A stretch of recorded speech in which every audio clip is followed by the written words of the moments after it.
Sponsored by ACCA. Think ahead.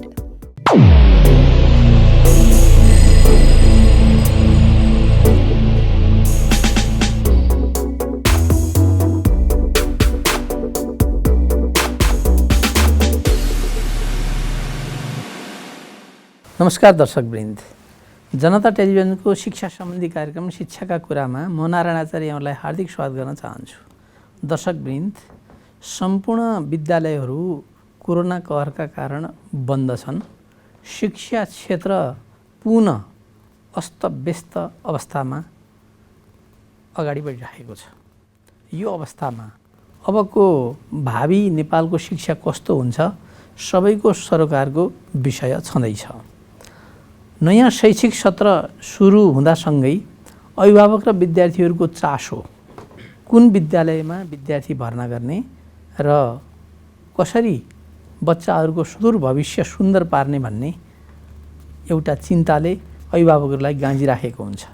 यही सेरोफेरोमा रहेर आज हामीले एउटा गुणस्तरीय विद्यालय र एउटा असल नागरिक उत्पादन कसरी हुन सक्छ, जीवनमा शिक्षाको खास गरी विद्यालय शिक्षाको महत्त्व के रहन्छ भन्ने सन्दर्भमा छलफल गर्न गइरहेका छौँ।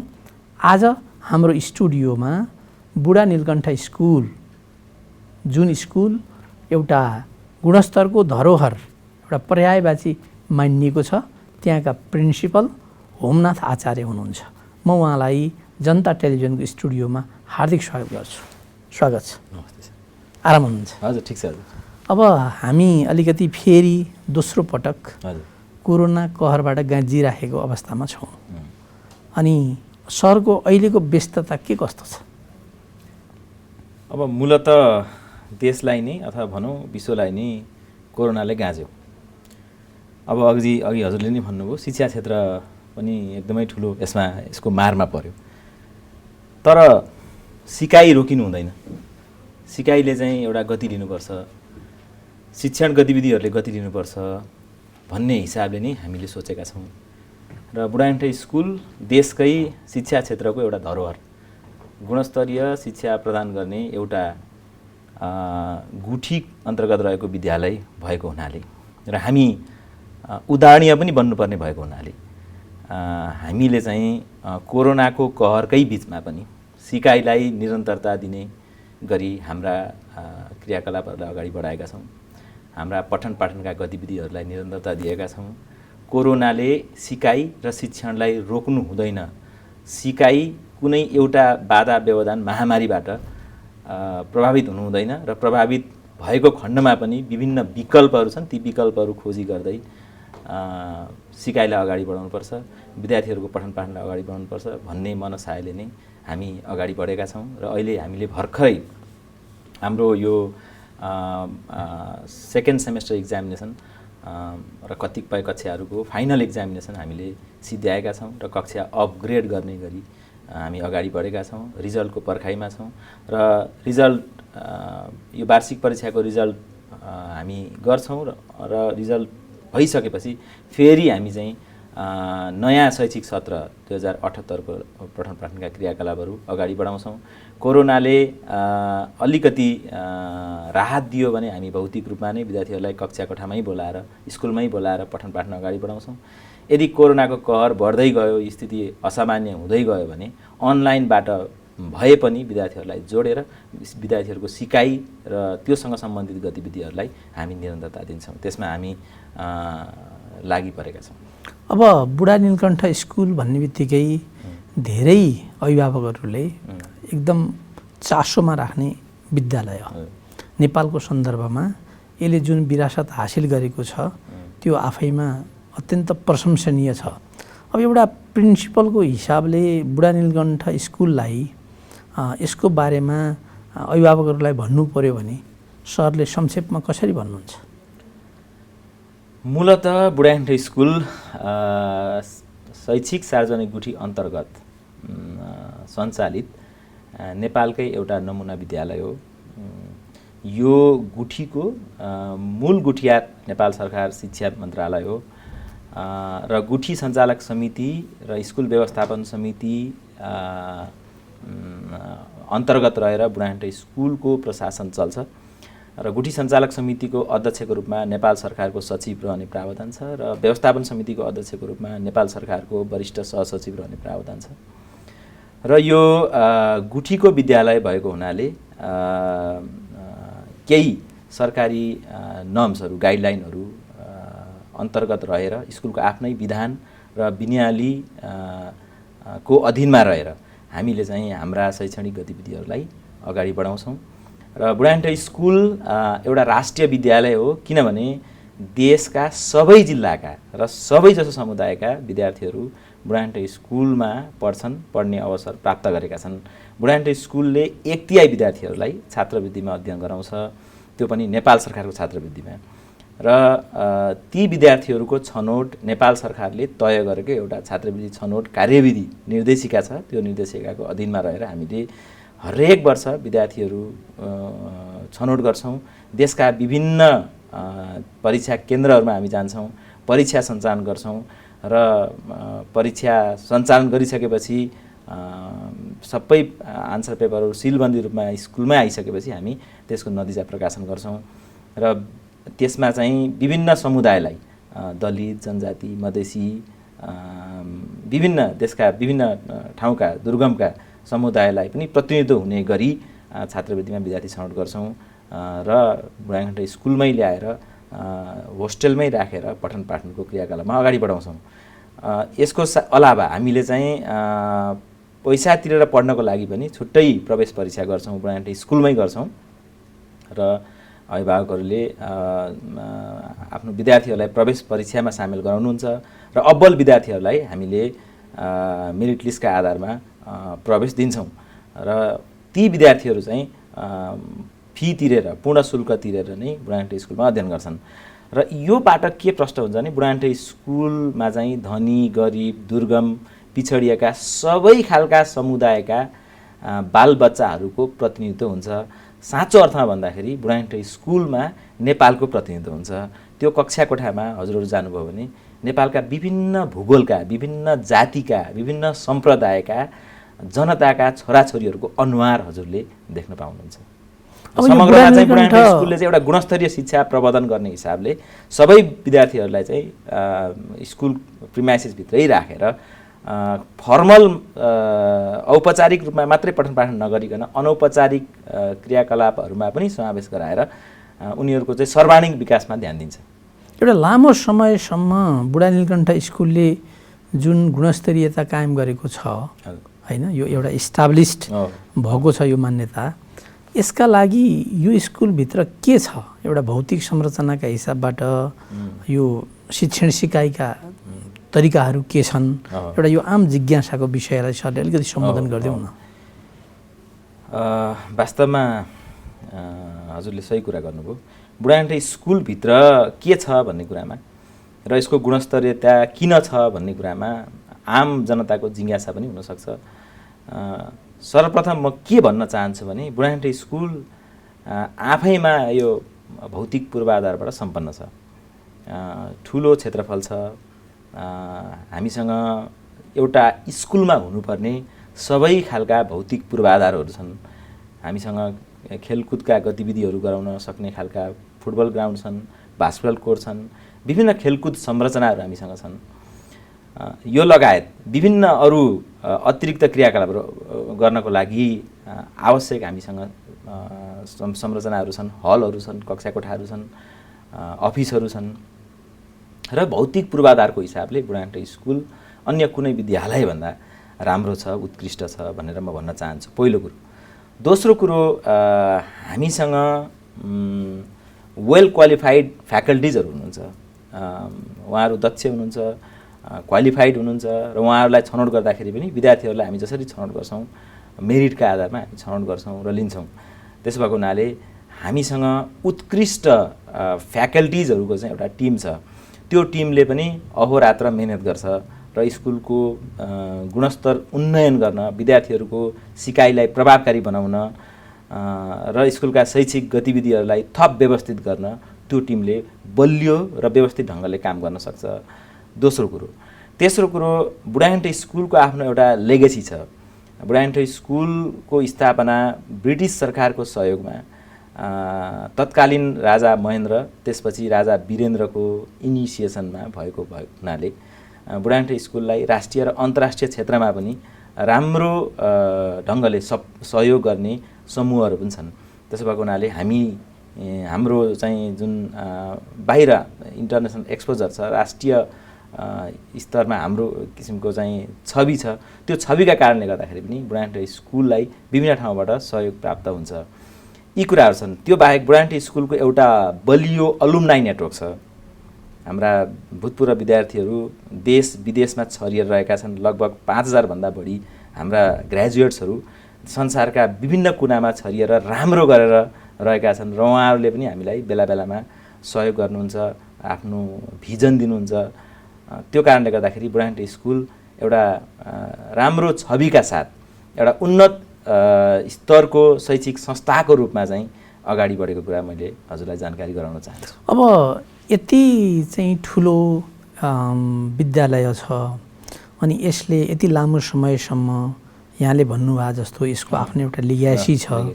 अब त्यो लिग्यासीलाई कायम राख्दै अब यसलाई अझ बढोत्तरी गर्नको लागि एउटा प्रिन्सिपलका हिसाबबाट सरले यो आफू प्रिन्सिपल भइसकेपछि यो बिचमा के गर्नुभयो र यहाँको योजना के छ? यो म चाहिँ लगभग 2 वर्ष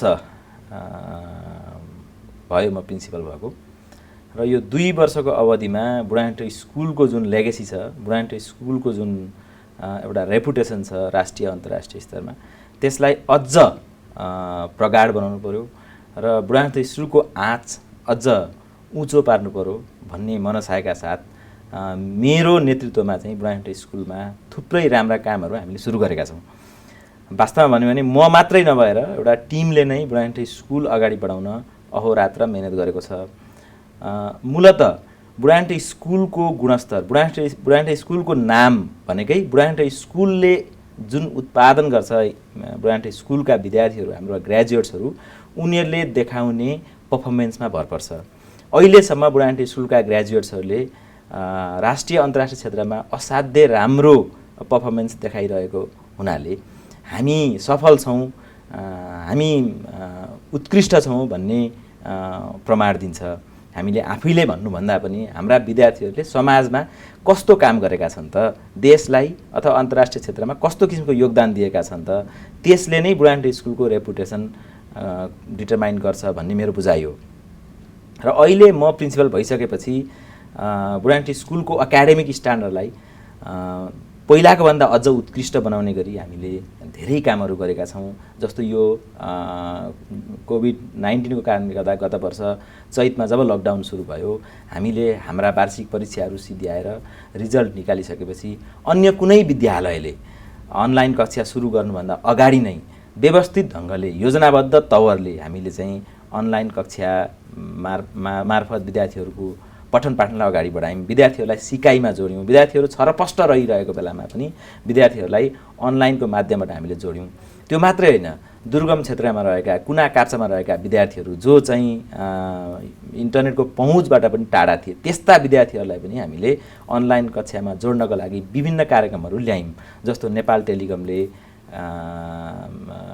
हाम्रो बुढाथोकी स्कुलको इनिसिएसनमा ई शिक्षा भन्ने डेटा प्याकेज छुट्टै बनाएर हामीले त्यो डेटा प्याकेज किनेर दुर्गम क्षेत्रका विद्यार्थीहरूलाई दियौँ र त्यो दुर्गम क्षेत्रका विद्यार्थीहरू जो छात्रवृत्तिमा अध्ययनरत छन् उनीहरूले त्यो डेटा प्याकेज पाइसकेपछि एउटा डिभाइसमा, एउटा मोबाइलमा, जुन सानो डिभाइस जो उपलब्ध छ उनीहरूको घरमा, उनीहरूको कम्युनिटीमा, त्यो डिभाइस मार्फत उनीहरू चाहिँ अनलाइनमा जोडिएर पठन पाठनमा जोडिए र हामीले शिक्षकहरूलाई पनि त्यही हिसाबले, हाम्रो फ्याकल्टिजहरू त्यही हिसाबले चाहिँ हामीले सपोर्ट गऱ्यौँ। उहाँहरूलाई स्कुलको तर्फबाट ल्यापटप प्रदान गऱ्यौँ। हामीले यसको लागि चाहिँ हाम्रो अलुम्नाई, हाम्रो पेरेन्ट्स बडी फोर्सको सहयोग लियौँ र उहाँहरूको सहयोगमा हामीले हरेक शिक्षकलाई ल्यापटप दियौँ र हरेक शिक्षकलाई फेरि स्कुलकै इनिसिएसनमा पेन ट्याब पनि दियौँ र अनलाइन कक्षालाई कसरी उहाँहरूले प्रभावकारी बनाउन सक्नुहुन्छ। कक्षा कोठामै गएर, विद्यार्थीहरू त छैनन् तर शिक्षकहरू कक्षा कोठामै जाने र पठन पाठन गर्ने अनलाइनबाट, त्यो पद्धति हामीले विकास गऱ्यौँ र अनलाइनलाई धेरै नै व्यवस्थित गऱ्यौँ। हाम्रो अनलाइन कक्षाको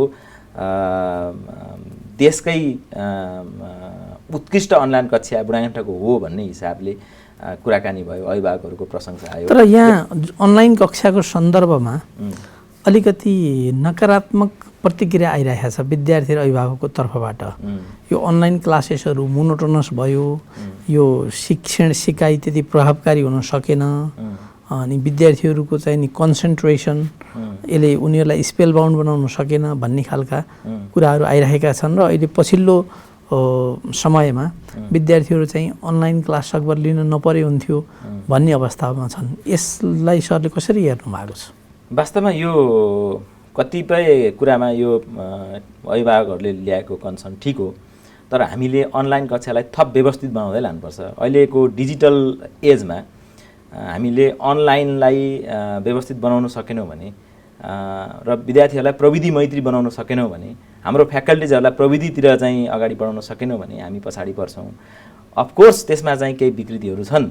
अनलाइनमा पढाउँदाखेरि धेरै समयसम्म स्क्रिनमा बस्नुपर्ने अथवा विद्यार्थीको डिस्ट्र्याक्सन हुने, अरू खालका भिडियो, अरू खालका एक्टिभिटिजहरूमा पनि विद्यार्थीहरू इङ्गेज हुने, शिक्षक र विद्यार्थी प्रत्यक्ष भेटघाट नहुँदाखेरि निगरानीका कुराहरूमा चाहिँ कमी कमजोरी हुने, यी सारा समस्याहरू छन्। तर ती समस्याहरूलाई पनि हामीले व्यवस्थित गर्न सक्छौँ। अब विद्यार्थीहरूको भिडियो अन गर्ने, विद्यार्थीहरूसँग भिजुअल्ली नै इन्ट्र्याक्सन गर्ने र उनीहरूलाई होमवर्क दिने कुराहरूमा चाहिँ राम्रोसँग फलोअप गर्ने, उनीहरूको कन्सन्ट्रेसन लेभल के छ त्यसको चाहिँ बेला बेलामा फलोअप गर्ने हो भने र व्यवस्थितसँग विद्यार्थीहरूको गतिविधिलाई चाहिँ समेट्ने हो भने अनलाइन कक्षा पनि प्रभावकारी बनाउन सकिन्छ भन्ने मेरो मान्यता हो। जस बुढा नीलकण्ठ स्कुलकै हकमा अनलाइन क्लास इफेक्टिभ भयो भन्ने सरको हो। हामीले प्रभावकारी बनाएको कुरा चाहिँ अभिभावकहरूले र इभन अन्य विद्यालयका शिक्षक र मित्रहरूले पनि हाम्रो अनलाइन कक्षाको प्रभावकारिताको प्रशंसा गर्नुभयो र त्यसैको चाहिँ रिकग्निसन स्वरूप हामीले यो 2020 को डिजिटल एजुकेसन आइसिटी अवार्ड पनि प्राप्त गऱ्यौँ। यसमा चाहिँ 27 वटा विभिन्न स्कुल र क्याम्पसहरू नोमिनेट भएका थिए। त्यसमध्ये हामी उत्कृष्ट भएर यो वर्ष गत वर्षको 2020 को चाहिँ डिजिटल एजुकेसन आइसिटी अवार्ड हामीले जित्यौँ। र यो लगायत अघि हजुरले मलाई भन्नुभयो बुढानीटी स्कुलको प्रिन्सिपलको रूपमा हजुरको के योजना छ त, कसरी अगाडि बढ्नु भएको छ भन्ने कुरा जुन हजुरले अघि निकाल्नु भएको थियो। एउटा चाहिँ त यो कोरोनाको महामारीकै बिचमा पनि उत्कृष्टता कायम गर्ने हिसाबले शिक्षण, सिकाइ र शैक्षणिक गतिविधिहरूलाई निरन्तरता दिने हिसाबले हामीले मेहनत गरेका छौँ र अन्य विद्यालयहरूभन्दा अझ प्रभावकारी बुढानीटी स्कुल छ भन्ने मान्यता एस्टाब्लिस गरेका छौँ, एउटा कुरा। र दोस्रो कुरा के हो भने एउटा योजनाका साथ म र मेरो नेतृत्वको टिम अगाडि बढेका छौँ। हामीले बुढानीटी स्कुललाई साँचो अर्थमा सेन्टर अफ एक्सलेन्स बनाउनुपर्छ। यसका एकाडेमिक एक्टिभिटिजहरूलाई चाहिँ थप व्यवस्थित बनाउनुपर्छ, उत्कृष्ट बनाउनुपर्छ र एउटा संसारकै एउटा नमुना विद्यालयको रूपमा बुढानीटी स्कुललाई लानुपर्छ र राज्यले पनि गर्व गर्न लायक संस्था बनाउनुपर्छ भन्ने हिसाबले हामीले सोचेका छौँ। शैक्षणिक गतिविधिमा बढी फोकस गरेका छौँ। यसका अतिरिक्त हामीले चाहिँ बुढानीटी स्कुललाई एउटा इनोभेसन हब बनाउने योजना बनाएका छौँ।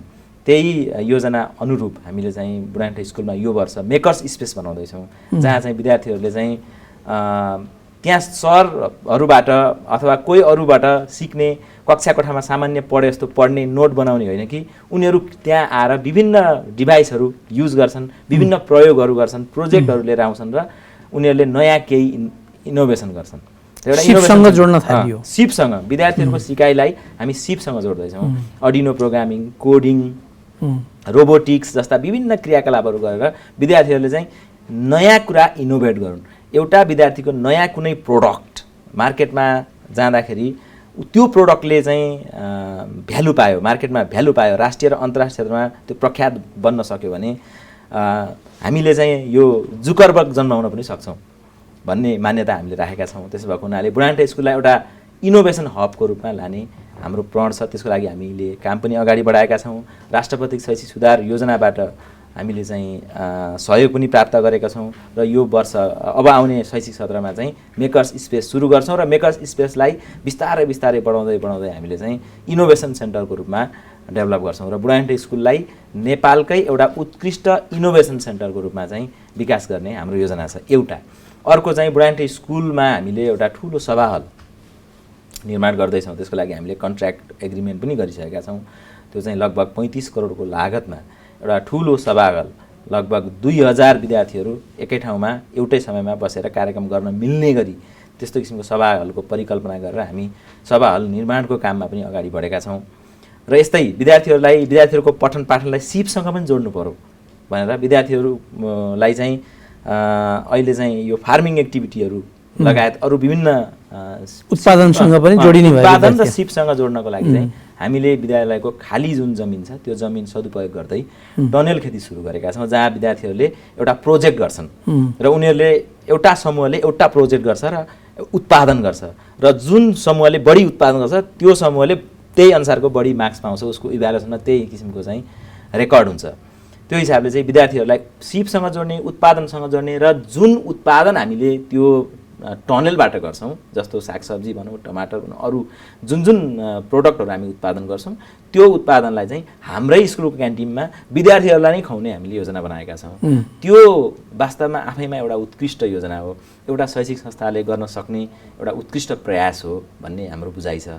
त्यो हिसाबले चाहिँ बुढाथोकी स्कुलको जुन गरिमा छ, जुन छवि छ, अझै पनि उच्च हुँदै जान्छ भन्ने मैले विश्वास लिएको छु। तर अब एउटा आरोप चाहिँ नि बुढानीलकण्ठ जस्तै उत्कृष्ट विद्यालयहरूलाई आम मानिसमा आरोप के छ भन्दा विदेशमुखी शिक्षा दिइयो, त्यहाँबाट उत्पादन भएका धेरैजसो विद्यार्थीहरू स्वदेशमा नबसेर विदेशमा जान्छन् अनि यो आइटीको प्रभावले अथवा चाहिँ नि उनीहरू अलिकति बढी मेकानिकल भए होइन, शिक्षा र संस्कार बिचमा दूरी बढ्यो, त्यति सांस्कारिक चाहिँ नि विद्यार्थीहरूको उत्पादन हुन सकेन भन्ने खालको आरोप छ नि, यसलाई यहाँले कसरी सम्बोधन गर्नुहुन्छ? हो, यो यसमा चाहिँ जुन आरोपको कुरा हजुरले गर्नुभयो वास्तवमा बुढाथोकी स्कुलको हकमा पनि यो लागू हुन्छ। हामीले पनि यसमा चाहिँ सोचेका छौँ गम्भीर, किनभने धेरैजसो विद्यार्थी त बाहिर जान्छ। हो, हाम्रा पनि धेरैजसो उत्पादनहरू, हाम्रा धेरैजसो ग्रेजुएट्सहरू चाहिँ विदेशमा गएका छन् र देशलाई जति जुन स्तरमा उहाँहरूले सेवा गर्नुपर्ने हो र देशको सेवाको लागि उहाँहरूको जुन उपस्थिति आवश्यक थियो र हुनुपर्ने हो त्यो उपस्थिति हुन नसकिरहेको कुरा हामी स्वीकार गर्छौँ। तर अबका दिनमा चाहिँ हामीले विद्यार्थीहरूलाई उत्पादनसँग जोड्नुपर्छ, सिपसँग जोड्नुपर्छ र देशभित्रै बसेर केही गर्न सकिन्छ भन्ने कुराको चाहिँ अनुभूति हामीले गराउनुपर्छ भन्ने मनसायले हामीले विभिन्न कार्यक्रमहरू गर्न थालेका छौँ। हामीले पहिला विद्यार्थीहरूलाई काउन्सिलिङ गर्दाखेरि MIT, हार्वर्ड, स्ट्यानफोर्ड युनिभर्सिटीहरूको कुरा गर्थ्यौँ। त्यहाँ पढ्दा राम्रो हुन्छ, त्यहाँ पढ्ने प्रयास गर, त्यही हिसाबले आफूलाई तयारी गर भनेर भन्थ्यौँ भने अब चाहिँ हामी के भन्दैछौँ भने होइन, अब विद्यार्थी भाइ बहिनीहरूले भविष्यमा आफ्नै देशमा भविष्य देख्नुपर्छ र यही देशमा बसेर देशलाई सेवा गर्ने हिसाबले नै सोच्नुपर्छ। अन्टरप्रेनर बन्नु पर्यो, सिपसँग आफू जोडिनु पर्यो, सिकाइसँग आफू जोडिनु पर्यो, अघि हजुरले भने जस्तो संस्कारसँग आफू जोडिनु पर्यो भन्ने हिसाबले पनि हामीले विभिन्न हाम्रो शिक्षण सिकाइका गतिविधिहरूलाई चाहिँ त्यतातिर लगिरहेको अवस्था छ। मेरो विचारमा अबका दिनमा चाहिँ बुढाथोकीका प्रोडक्टहरूले चाहिँ विदेश मात्रै जाने होइन, विदेश मात्रै विकल्प होइन, देशमा पनि विकल्प छ, देशमा पनि प्रेमको भावनालाई जागृत पनि गर्नु पर्यो। जननी जन्मभूमिस्थ स्वर्गदापी गरिएसी भन्ने कुरालाई उनीहरूले आत्मसात गर्ने वातावरण पनि सृजना गर्नु पर्यो नि हाम्रो शिक्षा प्रणालीले। एक्ज्याक्टली, हामीले वास्तवमा शिक्षा मात्रै दिने होइन, शिक्षासँगै संस्कार जोडिन्छ, संस्कृति जोडिन्छ, यी कुराहरूलाई पनि हामीले जोड्नुपर्छ शिक्षासँग भन्ने मान्यता हाम्रो छ। अब यो चाहिँ आधुनिक शैक्षिक पद्धतिमा म्याथ पढाउने, इङ्ग्लिस पढाउने अथवा विभिन्न विषय पढाउने, सिप दिने कुरा त एउटा छँदैछ, तर त्योभन्दा महत्त्वपूर्ण कुरा चाहिँ संस्कार पढाउने हुँदो रहेछ। र संस्कार कसरी सिकाउने त, राष्ट्र प्रेम कसरी सिकाउने त, देशभक्तिपूर्ण भावना कसरी जागृत गर्ने त भन्ने विषयमा पनि हामीले गम्भीरतापूर्वक सोच्नुपर्छ। अबको बुढाथोकी स्कुलले त्यो हिसाबले पनि सोचेर योजना बनाएर अगाडि बढिरहेको कुरा मैले जानकारी गराएँ हजुरलाई। अब हामीले शिक्षा दिँदाखेरिमा हामीले उत्पादन गरेको विद्यार्थी एउटा कम्प्लिट ह्युमन बिङ होस् होइन, एउटा गुड म्यान, गुड सिटिजन होस् र देशको लागि पनि मैले केही गरौँ भन्ने भावना हामीले जागृत गराउन सक्यौँ भने त्यो पनि एउटा ठुलो उपलब्धि हुनसक्छ। अब यसका लागि चाहिँ बुढानीलकण्ठ स्कुलले के गरेछ त? बुढाथोकी स्कुलले मुख्य कुरा चाहिँ भ्यालु सिकाउनु पर्यो होइन। के हो त हैन। देश प्रेम भनेको के हो, देशभित्रै बसेर काम गर्दाखेरि हुने फाइदाहरू के हुन् हैन, संस्कार के हो, संस्कृति के हो, त्यो हिसाबले हामी अगाडि बढ्यौँ भने विद्यार्थीहरूलाई त्यो किसिमको ओरिएन्टेसन दियौँ भने हामी पक्कै पनि जुन अहिले हामीले छलफल गरिरहेका छौँ त्यही दिशामा हामी अगाडि बढ्छौँ। विदेशको भन्दा देशकै प्रेम गर्ने विद्यार्थीहरूको उत्पादन गर्न सक्छौँ। र हामीले अहिले सोचेको भनेको देशको माटोलाई माया गर्ने विद्यार्थीहरू उत्पादन गर्ने हाम्रो प्रण हो। र हामीले चाहिँ विभिन्न क्षेत्रबाट स्कलरसिपमा विद्यार्थीहरू ल्याएका छौँ। विभिन्न सम्प्रदायसँग उनीहरूको चाहिँ इन्ट्रेक्सन गराउने, त्यो समुदाय त्यो सम्प्रदायका समस्याहरू के छन् त, ती समस्याहरूलाई कसरी समाधान गर्न सकिन्छ, यही सम्प्रदायमा बसेर कसरी राम्रो काम गर्न सकिन्छ त, त्यो हिसाबले विद्यार्थीहरूलाई चाहिँ ओरिएन्टेसन गर्ने गरी नै हामीले काम गरेका छौँ। विभिन्न ठाउँमा हामी लान्छौँ, शैक्षिक भ्रमण लान्छौँ, विभिन्न क्रियाकलापहरू गराउँछौँ, उत्पादनसँग विद्यार्थीहरूलाई जोड्छौँ।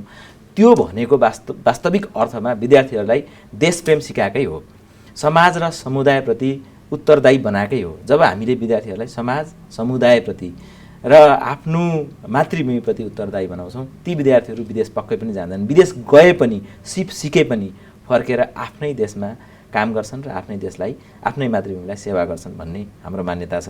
त्यही हिसाबले हामीले चाहिँ हाम्रा विभिन्न गतिविधिहरूलाई चाहिँ अगाडि बढाइरहेको अवस्था छ। हाम्रो पठन पाठन त्यहाँ कति कक्षा 5बाट कक्षा 12सम्मको हुन्छ, अनि एउटा कक्षामा कति विद्यार्थी हामी राख्छौँ? एउटा कक्षामा हामीले एउटा ब्याचमा हामीले 136 जना विद्यार्थी पढाउँछौँ बढीमा। त्यो ब्याचका विद्यार्थीहरूलाई 4वटा सेक्सनमा हामी बाँड्छौँ र एउटा सेक्सनमा बढीमा 34 जना राख्छौँ। सामान्य अर्थमा 32 देखि 34 जना विद्यार्थी। भनेपछि क्लासेसहरू इन्टरेक्टिभ हुन्छ? क्लासहरू इन्टरेक्टिभ नै हुन्छ। हाम्रा क्लासहरू चाहिँ बढीभन्दा बढी इन्टरेक्टिभ र नयाँ पेडागोगीका साथ हामी अगाडि बढाउँछौँ। हाम्रो फ्याकल्टिजहरूलाई हामीले त्यही किसिमले इन्टरेक्सन गर्छौँ। तर सँगसँगै फेरि कतिपय कुराहरूमा हामीले हाम्रो परम्परालाई पनि जोड्नुपर्ने हुन्छ। आधुनिकताका नाममा हाम्रो परम्परा, हाम्रो विधि, हाम्रो पद्धति जुन छ त्यो पद्धतिलाई छोड्नु हुँदैन। ट्रेडिसनल र यो मोडर्न दुईटा पेडागोजीको फ्युजन छ। जस्तो हामीले पहिला गुरुकुल शिक्षाको कुरा गर्छौँ नि, हाम्रो हजुरबाहरू, हाम्रा पुर्खाहरू गुरुको आश्रममा गएर पढेको, गुरुको आश्रममै त्यहीँ बसेको, गुरुसँगै बसेको र केही वर्ष गुरुसँग बिताएर दीक्षित भएर फर्केको कुराहरू हामीले पढेका छौँ। बुढाइन्टा स्कुल पनि एक किसिमको गुरुकुल नै हो। विद्यार्थीहरू होस्टेलमा बस्छन्, सरहरूसँग बस्छन्, सरहरूसँग एक किसिमको शिक्षक र विद्यार्थीको जस्तो मात्रै सम्बन्ध नभएर एउटा परिवार जस्तो सम्बन्ध हुन्छ। एउटा विद्यार्थीले आफ्नो शिक्षकलाई अभिभावकको रूपमा पनि लिन्छ, आफ्नो मेन्टरको रूपमा पनि लिन्छ, आफ्नो काउन्सिलरको रूपमा पनि लिन्छ, कहिलेकाहीँ आफ्नो साथीको रूपमा पनि लिन्छ। विभिन्न समयमा विभिन्न खाले अन्तर्क्रियाहरू हुन्छन् र त्यो अन्तर्क्रियाका बिचमा सिकाइ हुन्छ। र बुढाइन्टा स्कुल त्यो हिसाबले उत्कृष्ट छ र गुरुकुल जस्तै छ। त्यो परम्परागत जुन पद्धति छ त्यसलाई पनि हामीले अलिअलि आत्मसात गरेको अवस्था छ। अब यहाँहरूले एउटै प्रिमिसेसभित्र बुढालिनकण्ठ स्कुलभित्र राष्ट्रिय परीक्षा बोर्डको 11-12 पनि सञ्चालन गर्नुहुन्छ, 9, 10, 11, 12 र उतापट्टि हाम्रो क्याम्ब्रिजको ए लेभल पनि यहाँहरूले सञ्चालन गर्नुभएको छ। अब जस्तो हामीलाई कोरोना कहरले अलिकति राहत दियो भने आउने जेठ 13 गतेबाट एसई परीक्षा छ। अब धेरै विद्यार्थीको चासो के छ भने 11-12 पढे के हुन्छ, ए लेभल पढे के हुन्छ, यसमा भिन्नता के छ भन्ने कुरा सरबाटै जानकारी दिउँ न। यसमा चाहिँ एनइबीको जुन कोर्स छ 11-12 यो हाम्रो देशकै कोर्स भयो। त्यो सामान्यतया कन्टेन्टको हिसाबले ए लेभल र 11-12 त्यति धेरै छैन, एउटा उस्तै देखिन्छ, तर अप्रोच फरक छ। ए लेभलमा पठन पाठन गराउनु पर्ने कुराहरू कसरी पठन पाठन गराइन्छ त, +2 मा पठन पाठन गराउनु पर्ने कुराहरू कसरी गराइन्छ त, त्यो अप्रोचमा अलिकति फरक छ, भिन्नता छ। मूलत ए लेभलमा पढाउनु पर्ने कुराहरूलाई बढीभन्दा बढी उदाहरणहरू दिएर कन्सेप्टलाई क्लियर गर्ने, बरु कन्टेन्ट ठिकै दिने, त्यो लेभलको विद्यार्थीले जति बुझ्नुपर्ने त्यति दिने, तर कन्सेप्ट चाहिँ क्लियर गर्ने, कन्टेन्टमा कम्प्रोमाइज गर्ने, कन्सेप्टमा कम्प्रोमाइज नगर्ने, त्यो खालको छ ए लेभलको पढाइ भने। एनइबी अब यो हाम्रै देशको भएको हुनाले एनइबीको कोर्समा चाहिँ कन्टेन्टलाई अलिकति फोकस गर्ने, विभिन्न टपिकहरू, धेरैभन्दा धेरै टपिकहरू कभर गर्ने, तर कन्सेप्टमा त्यति धेरै फोकस गरिँदैन, धेरै कुराहरू सीमित समयमा पढाउनु पर्ने हुन्छ, जसले गर्दाखेरि प्रोजेक्ट दिएर प्र्याक्टिकलहरू गराएर एक्टिभिटीहरू गराएर पढाउने समय नै हुँदैन शिक्षकलाई। सरले टिचरहरू राख्दाखेरिमा फरक राख्नु भएको छ कि एउटै टिचरले दुवैतिर पढाउनुहुन्छ? एउटै टिचरले हाम्रो दुवैतिर पढाउनुहुन्छ, तर अप्रोच चाहिँ फरक गर्नुहुन्छ। त्यो त करिकुलम के छ त्यसको आधारमा, करिकुलमको आधारमा अप्रोच चाहिँ फरक हुन्छ। उसले त्यहाँको करिकुलमले के डिमान्ड गर्छ, त्यसको पढाउने टेक्निकहरू के डिमान्ड गर्छ, टिचिङ पेडागोगीका कुराहरू हुन्छन्, त्यसअनुसार उहाँहरूले पढाउनुहुन्छ भने यता +2मा पनि हामीले चाहिँ कन्टेन्ट कभर गर्नुपर्ने भएकोलाई टिचरहरू जहिले पनि प्रेसरमा हुनुहुन्छ, त्यो हिसाबले पढाउनुहुन्छ। र विद्यार्थीहरूलाई म के भन्न चाहन्छु भने अब आफ्नो इन्ट्रेस्टको कुरा हो, मैले यसो भन्दिनँ कि ए लेभल राम्रो र +2 राम्रो अथवा +2 धेरै राम्रो ए लेभल नराम्रो। हामीले के मात्रै भन्न सक्छौँ भने +2मा यो कुराहरू राम्रा हुन्छन्, ए लेभलमा यो कुराहरू राम्रा हुन्छन्, ए लेभलमा पढ्दा डिफेक्ट यो हुनसक्छ, +2 पढ्दा डिफेक्ट यो हुनसक्छ भन्ने कुराहरू हामीले चाहिँ प्रश्न पार्न सक्छौँ। र म विद्यार्थी भाइ बहिनीहरूको लागि चाहिँ के भन्न चाहन्छु भने नेपालमै बसेर करियर बनाउने हो भने नेपालमै मेडिसिन, इन्जिनियरिङ अथवा म्यानेजमेन्टकै करियरहरू नेपालभित्रै बसेर बनाउने र नेपालकै युनिभर्सिटीहरूमा आफू पढ्न चाहने हो भने चाहिँ 10+2 को कोर्स चाहिँ बढी अप्रोप्रिएट, किनभने इन्ट्रान्स एक्जाम पनि त्यसैमा बेस भएर सोधिन्छ। जस्तो मेडिसिनको इन्ट्रान्स एक्जामहरू, इन्जिनियरिङको इन्ट्रान्स एक्जामहरू चाहिँ नेपालकै +2 को कोर्स र त्यो कन्टेन्टमा आधारित भएर सोधिन्छ र ए लेभलले त्यसलाई अलिक कभर गर्न सक्दैन। तर विद्यार्थीहरूलाई म इन्टरनेसनल कोर्स गर्छु र बाहिरको युनिभर्सिटीमा, राम्रो युनिभर्सिटीहरूमा, अमेरिकन, जापानिज, अस्ट्रेलियन यस्ता विदेशका उत्कृष्ट विश्वविद्यालयहरूमा म पढ्छु, मेरो करियर म त्यसरी बनाउँछु भन्ने सोचका साथ अगाडि बढ्ने हो भने चाहिँ ए लेभल प्रोग्राम अलि बढी उपयुक्त हुन्छ कि भन्ने हामीलाई लाग्छ। अब हामी कार्यक्रमको एकदम अन्तमा आएका छौँ। छोटोमा यो कोरोना कहरबाट प्रताडित सम्पूर्ण शिक्षक विद्यार्थीहरूलाई सरको के सन्देश छ? मूलत कोरोना त छँदैछ, कोरोनाको डर हामीलाई छ, महामारी बढेको छ, सङ्क्रमण बढेको छ, विद्यार्थी भाइ बहिनीहरू पनि सङ्क्रमित छन्। तर यो सँगसँगै म एउटा कुरा सबै शिक्षक साथीहरूलाई, अभिभावकज्यूहरूलाई र विद्यार्थी भाइ बहिनीहरूलाई के भन्न चाहन्छु भने कोरोनाको महामारी बीच पनि हामीले हाम्रो सिकाइलाई निरन्तरता दिन सक्छौँ। कोरोनाको महामारीको कारणले गर्दाखेरि सिकाइ रोकिनु हुँदैन, अनलाइनको माध्यमबाट हुनसक्छ, अन्य वैकल्पिक माध्यमहरूबाट हुनसक्छ, जुन कुनै माध्यमबाट पनि सिकाइलाई निरन्तरता दिनुपर्छ भन्ने कुराको सन्देश म सबैलाई दिन चाहन्छु। ब्रायन्टी स्कुलले पनि त्यसमा आफ्नो प्रतिबद्धता जाहेर गर्छ। हामीले विद्यार्थीहरूलाई कक्षा कोठामा ल्याउन सकेनौँ भने पनि, भौतिक रूपले चाहिँ कक्षामा उपस्थित गराउन सकेनौँ भने पनि अनलाइन अथवा अन्य वैकल्पिक माध्यमबाट पनि सिकाइलाई निरन्तरता दिउँ, सिकाइलाई नरोकौँ, सिक्ने, सिकाउने र आफू व्यवस्थित हुने, संस्कार सिक्ने कुराहरूलाई चाहिँ अझ अगाडि बढाउँ भन्ने कुरा म भन्न चाहन्छु। समय र संवादका लागि मेरो व्यक्तिगत तर्फबाट, जनता टेलिभिजनको तर्फबाट यहाँलाई हार्दिक धन्यवाद दिन चाहन्छु। नमस्ते sir, thank you so much. हजुरले चाहिँ आज यहाँ मलाई बोलाएर आफ्ना कुराहरू, भनाइहरू प्रष्टसँग राख्ने एउटा अवसर दिनुभयो, त्यसको लागि म व्यक्तिगत रूपमा हजुरलाई र जनता टेलिभिजन परिवारलाई पनि धेरै धेरै धन्यवाद दिन चाहन्छु। हुन्छ, आफ्नो ख्याल राख्नुहोला। Thank you sir. दर्शकवृन्द, हामीले भर्खरै कुरा गऱ्यौँ बुढा नीलकण्ठ स्कुलका प्रिन्सिपल होमनाथ आचार्यसँग। जनता टेलिभिजनमा शिक्षाका कुरा हरेक शनिबार बेलुकी 7:25, त्यही दिन राति 10:25 र अर्को दिन आइतबार दिउँसो 2:20मा यहाँहरूले प्रत्यक्ष हेर्न सक्नुहुनेछ।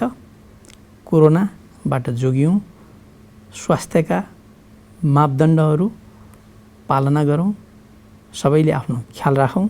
हस्त, धन्यवाद, नमस्ते।